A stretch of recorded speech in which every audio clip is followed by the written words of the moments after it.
Hello friends and welcome to my channel eco master. आज की हमारी वीडियो रहेगी माइक्रो इकोनॉमिक्स का chapter 9 concept of revenue class 11th का। ओके, इसके बारे में हम थोड़ा और डिटेल में जानेंगे। तो इससे पहले हमने प्रोडक्ट के बारे में जाना था, कॉस्ट के बारे में जाना था, अब हम जानेंगे रेवेन्यू के बारे में। तो इसमें क्या क्या टॉपिक्स हमारे रहेंगे। सबसे पहले तो व्हाट इज रेवेन्यू, दूसरा topic total marginal and average revenue, जैसे total product, marginal product, average product, total cost, marginal cost, average cost, वैसे ही total marginal and average revenue. Okay, and last हमारा टॉपिक इसमें रहेगा फर्म्स रेवेन्यू कर्व, या जिसको हम डिमांड कर्व भी कहेंगे इन डिफरेंट मार्केट्स, अलग अलग मार्केट्स में। अब मैंने आपको पहले भी कहा था पुरानी वीडियोस जरूर देख के आया करिएगा, मैं उसमें और अच्छे से डिटेल में समझाता हूँ, क्योंकि बहुत से ऐसे टॉपिक्स होते हैं जो बार बार उनको अगर मैं रिपीट करता रहूंगा तो it will take a lot of time. उनको आप देख के आइए उससे, क्योंकि आप देखिए यहाँ पे दोबारा आ गया अलग अलग डिफरेंट टाइप्स ऑफ मार्केट्स। बहुत से डिफरेंट टाइप की मार्केट्स होती है, परफेक्ट मार्केट जैसे हो गई एंड ऑल। तो उनके बारे में जानोगे तो आपको जो है उन वीडियोस में बहुत अच्छे से पता चल जाएगा, और यहाँ पे भी आपको पता चलेगा उनके बारे में। तो सबसे पहला हमारा टॉपिक है what is revenue. By selling a commodity what ever money a firm receive is called its revenue. तो एक कमोडिटी को बेचने से वट एवर मनी, या जो भी मनी एक फर्म को मिलता है, रिसीव करते हैं वो ही उसका रेवेन्यू कहलाता है। डूली हमारे इकोनॉमिस्ट है, उन्होंने ये चीज बोली है, the revenue of a firm is its sale receipt, जो सेल्स की रिसिप्ट उसे मिलती है, और या फिर उसे मनी रिसिप्ट भी कहते हैं, जो सेल करने से एक प्रोडक्ट को मिलता है, पैसे उन्हें मिलते हैं, यू कैन से, वही हमारा रेवेन्यू आता है। और रेवेन्यू और प्रॉफिट में डिफरेंस होते हैं। आप बहुत से लोग ये समझेंगे कि जो है रेवेन्यू और profit are the same thing, but not. Profit is equal to revenue minus cost. Cost जो हमें खर्चा लगता है, रेवेन्यू जो हमें पैसे मिलते हैं, जो खर्चे में से अगर हम जो हमें पैसे मिलते हैं उसको माइनस कर देंगे तो वही हमारा प्रॉफिट होगा। हमें खर्चा कितना करना पड़ा, हमें उसके बाद में पैसे कितने मिले, उसको जब हम माइनस कर देंगे तो हमें प्रॉफिट मिल जाएगा। और यू कैन से प्रॉफिट और कॉस्ट दोनों को जब हम ऐड कर देंगे तो हमारा रेवेन्यू आ जाएगा, अगर हम इसको थोड़ा आगे जाके शिफ्ट कर देंगे फॉर्मूले को। दूसरा हमारा topic total revenue, marginal revenue and average revenue. Total revenue basically क्या है? Total revenue TR refers to the receipts of a firm from the sale of total output. Total output की सेल करने से हमें टोटल कितनी receipts मिल रही है, वही हमारा टोटल रेवेन्यू है। टोटल रेवेन्यू का बेसिक फॉर्मूला सिंपल सा यही है, प्राइस इनटू आउटपुट। प्राइस, एक गुड का कितना प्राइस हम रख रहे हैं, आउटपुट कितने हम आउटपुट सेल कर रहे हैं। फॉर एग्जाम्पल उसका प्राइस है 10 रुपए, हम जो है 5 आउटपुट बेच रहे हैं, तो 5 इंटू 10 50 हमारा रिसिप्ट हो गए, total receipt. Okay, marginal revenue. Marginal revenue is the change in total revenue on account of sale of additional unit of output. You can say जो एडिशनल यूनिट ऑफ आउटपुट बेचने से हमें जो है कितनी एडिशनल रिसिप्ट मिल रही है। Basically इसका ये फॉर्मूला है M R is equal to T R N.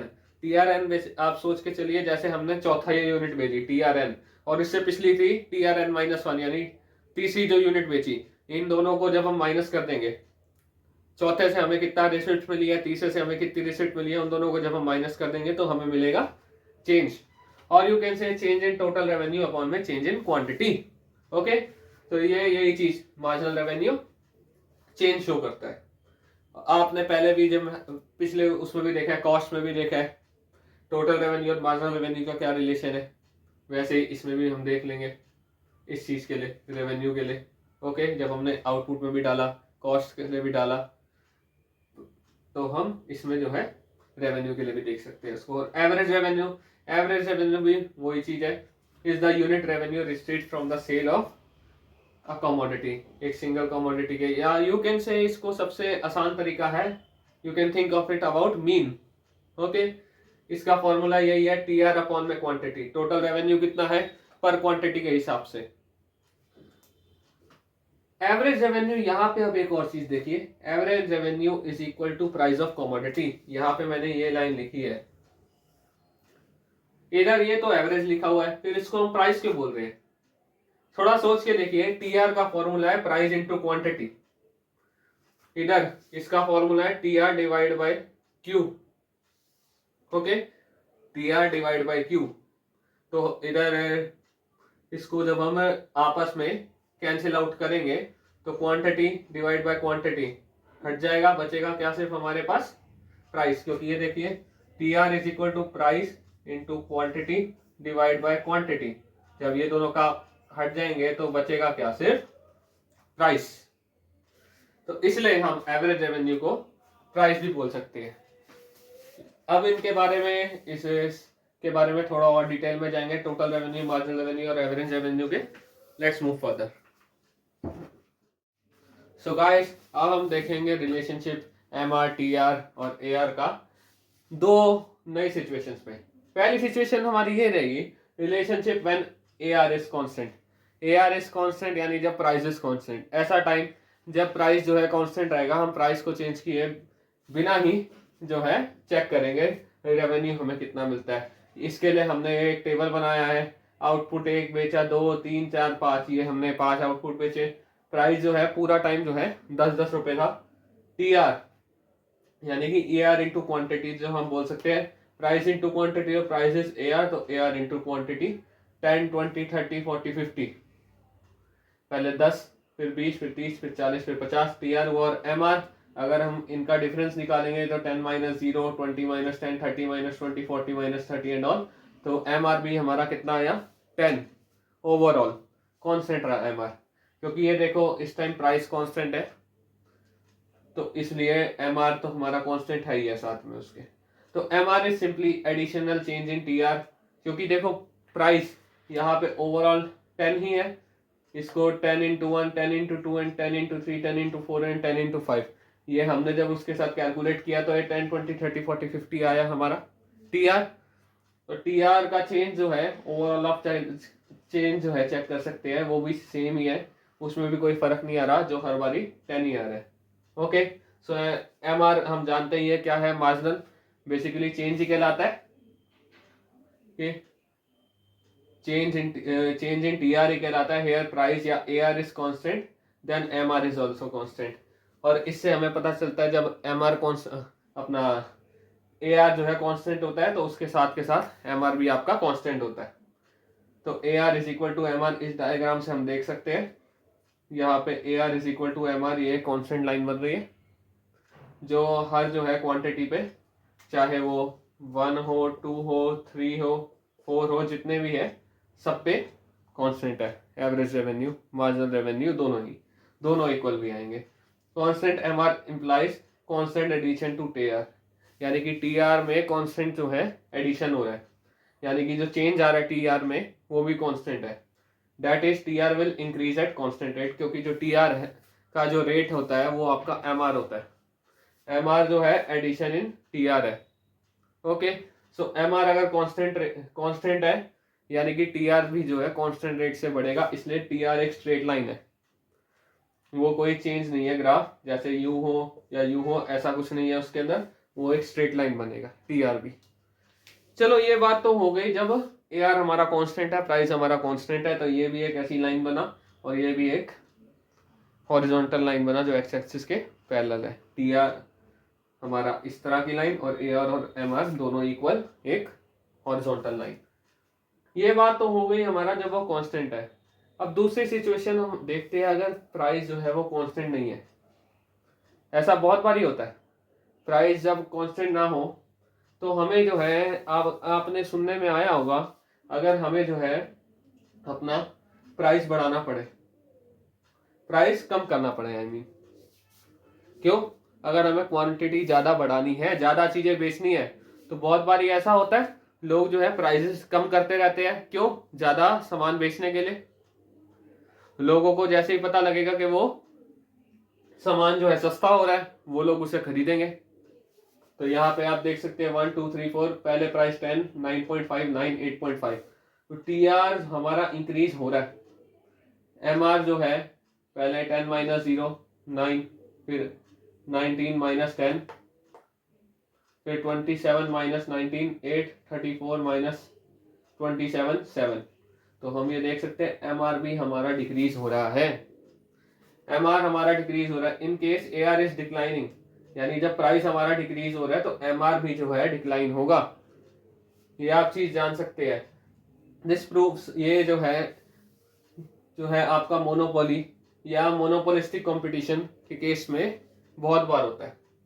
जब परफेक्ट कंपटीशन का केस होता है उसमें तो आपका यही सिचुएशन रहेगी जब AR is constant.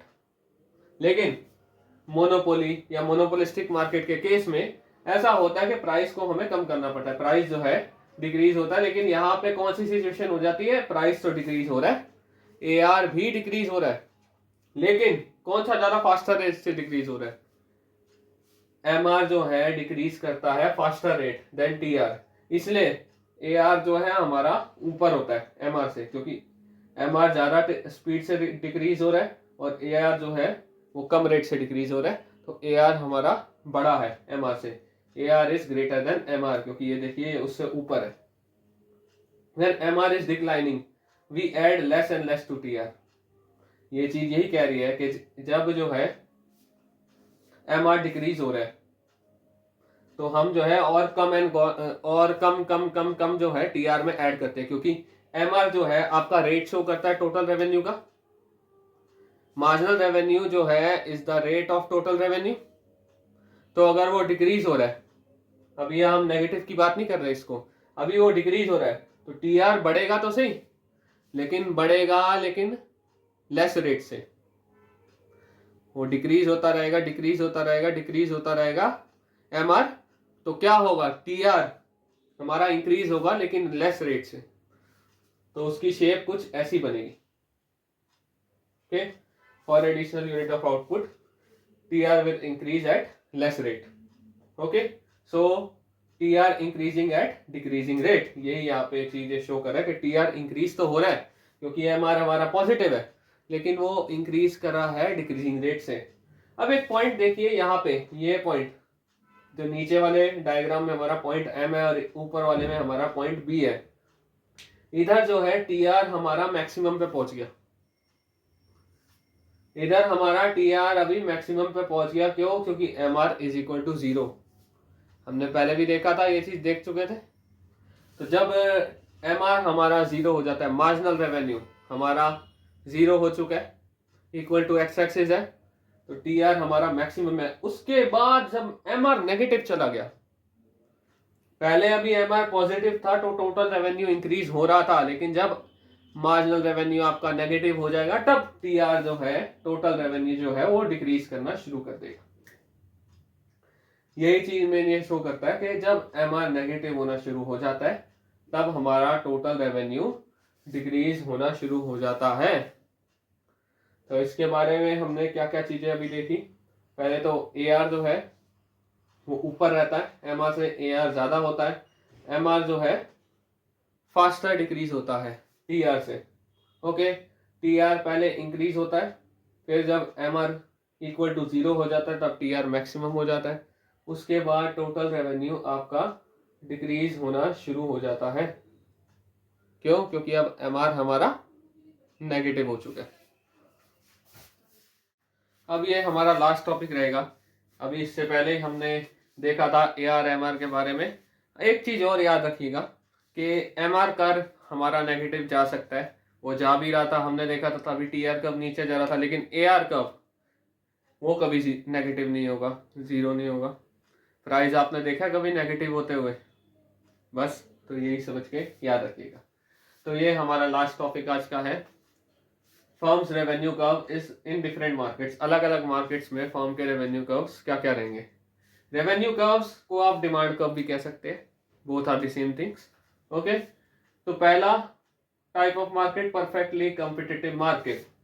Under this type of market a firm is price taker.